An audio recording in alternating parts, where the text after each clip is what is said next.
सबसे पहले ये है कि आपको जानना चाहिए कि आज जज साहब का आखिरी दिन था, रिटायरमेंट था। दूसरी बात ये थी कि उन्होंने 17 जनवरी को डिस्ट्रिक्ट मजिस्ट्रेट को रिसीवर अपॉइंट किया। तीसरी बात यह है कि आज जिन्होंने जो फैसला लिया है वो तो पूरे केस को डिसाइड कर दिया उन्होंने। यानी आपने एक तो कितने 93 के बाद से अब तक वो खुद कह रहे हैं कि वहाँ पर कुछ नहीं हो रहा था। अब मस्जिद के तहखाने को आप दे रहे हैं तो फिर आपने तो पूरा केस ही डिसाइड कर दिया। भाई कितने साल हो गए, 93 से आप 30 साल हो गए। हाँ, उसमें मूर्तियाँ कहाँ हैं, कैसे मालूम उनको? तो ये प्लेसेस ऑफ वर्शिप एक्ट का वायलेशन है। भाई 30 साल के बाद आप ये काम की इजाज़त दे रहे हैं, तो उनका तो एक काम था कि आप उनको 30 दिन का टाइम देते अपील के लिए।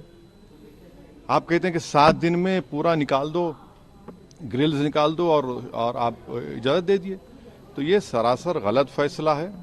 और आखिरी बात यह है कि नरेंद्र मोदी की सरकार जब तक अपनी खामोशी को तोड़ेगी नहीं और साफ तौर पे कहेगी नहीं कि हम प्लेसेस ऑफ वर्शिप एक्ट के ऊपर स्टैंड बाय करते हैं, ये पूरे तनाज़े चलते रहेंगे। और मैं फिर से कह रहा हूं कि जब बाबरी मस्जिद का टाइटल सूट का जजमेंट आया था, मैंने जिस एप्रीहेंशन का इजहार किया था कि वो फैसला यकीनन सुप्रीम कोर्ट हमारा आखिरी कोर्ट, हम इज्जत करते हैं, मगर फेद की बुनियाद पर आने से ये तमाम चीज़ें खुल रही हैं।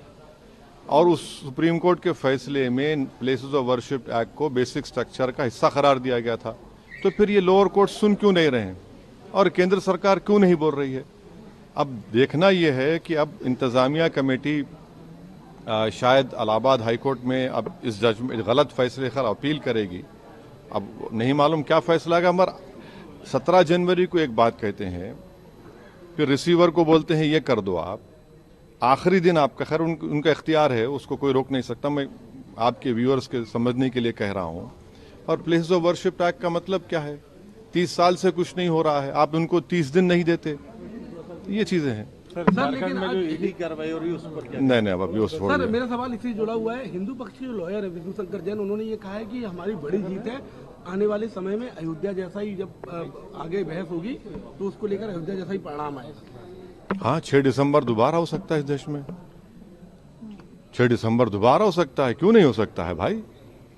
86 हुआ, फिर हो सकता है, जब जीबी पंत थे दोबारा हो सकता है। एएसआई की रिपोर्ट एक बंद लिफाफे में दिसंबर के महीने में कोर्ट में दी गई थी। अभी जनवरी के महीने में वकीलों ने ये गुजारिश की थी कि वो रिपोर्ट को आम कर दिया जाए। अभी ये रिपोर्ट आम हो चुकी है। आप लोग क्या राय से मुतालिक कमेंट जरूर करिए। इंशाल्लाह अगले वीडियो में मुलाकात होंगी। अल्लाह।